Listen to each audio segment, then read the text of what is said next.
की cycle puncture हो गई जो 2027 का सत्ताधीश बनने की बात कर रहे थे। मैं पूरे विश्वास से प्रयागराज की धरती पर गंगा यमुना सरस्वती की पावन धरती से कह सकता हूँ कि जनता की सेवा जिस तरह से भारतीय जनता पार्टी की डबल इंजन सरकार देश में माननीय प्रधानमंत्री मोदी जी के नेतृत्व में, प्रदेश में आदरणीय योगी जी के नेतृत्व में कार्य कर रही है। 2000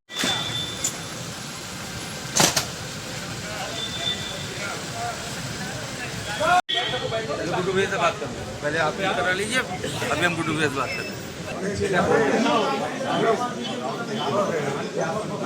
आज संविधान दिवस संविधान पत्रकारों के साथ वार्ता में सबसे पहले मैं संविधान दिवस अर्थात संविधान 26 नवंबर का कोई भविष्य नहीं है। महाराष्ट्र में भी भारतीय जनता पार्टी ने ऐतिहासिक विजय प्राप्त की है। जैसे हम लोग 2017 में 323, 2014 के लोकसभा में 73 लोकसभा, तो सारे रिकॉर्ड महाराष्ट्र ने भी तोड़ा है। झारखंड में आप थोड़े अंतर से पिछड़ गए और जहां जहां उपचुनाव थे उसमें राजस्थान में भी बहुत अच्छा प्रदर्शन हुआ, बिहार में भी हमारे गठबंधन के साथी बहुत अच्छी जीत हासिल किए और उत्तर प्रदेश आपके सामने। यह राजनीतिक दृष्टिकोण से प्रयागराज के विकास की दृष्टि से आप सब अवगत हैं। अभी मैं एयरपोर्ट से ही आ रहा हूँ।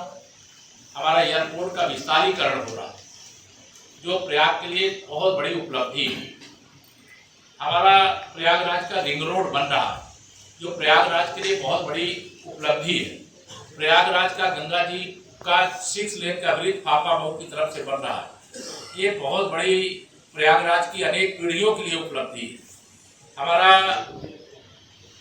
जो आगे का विजन है उसको अभी बताने का विषय नहीं है, लेकिन अभी मेरे मन में जरूर है, मैं इसके लिए भरसक प्रयास भी कर रहा हूँ कि शंकरगढ़ में 2000 एकड़ से ज्यादा जो लैंड है जहाँ रिफाइनरी के लिए अधिग्रहण तो हुआ था लेकिन वह धरातल पे नहीं उतरा, उसको लेकर के मैं बहुत गंभीर प्रयास कर रहा हूँ। मुझे उम्मीद है कि आने वाले समय में वहाँ हमारे प्रत्याशी लगभग 1.5 लाख वोट से जीते। तीसरा करहल विधानसभा जिसे 2022 में श्री अखिलेश यादव जी 67,000 लगभग वोटों से जीते थे।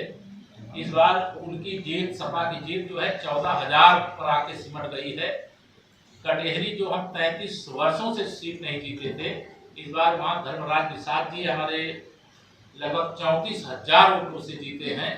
तो समाजवादी पार्टी का है, माफियाओं की हार है, गुंडों की हार है, दंगाइयों की हार है, भ्रष्टाचारियों की हार है, हत्यारों की हार है।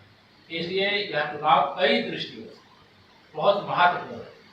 समाजवादी पार्टी लगातार गुंडागर्दी को, अपराध को, माफियागिरी को अपना हथियार बना करके राजनीति करती है और इसीलिए मैं कहता हूं कि समाजवादी पार्टी का हार्ट कहिए, ब्रेन कहिए, लीवर कहिए यहाँ पर हो रहे हैं, उसका डिटेल विवरण आपको रिटर्न में यहाँ सूचनाधिकारी के द्वारा उपलब्ध करा दिया जाएगा। मैं सबसे पहले तो प्रयागराज का जो कुंभ है वो ऐतिहासिक है, भव्य है, दिव्य है और आप में से कई मेरे पत्रकार साथी 2013 में जो समाजवादी पार्टी सरकार के समय कुंभ हुआ था उसकी अव्यवस्था, उसकी दुर्दशा, उस कुंभ के समय जो दुर्घटना जिसमें श्री अखिलेश यादव जी मुख्यमंत्री थे और मोहम्मद आजम खान के भरोसे पूरे कुंभ को छोड़ दिए थे और कई हमारे तीर्थ यात्रियों को उस समय जान भी गंवानी पड़ी थी।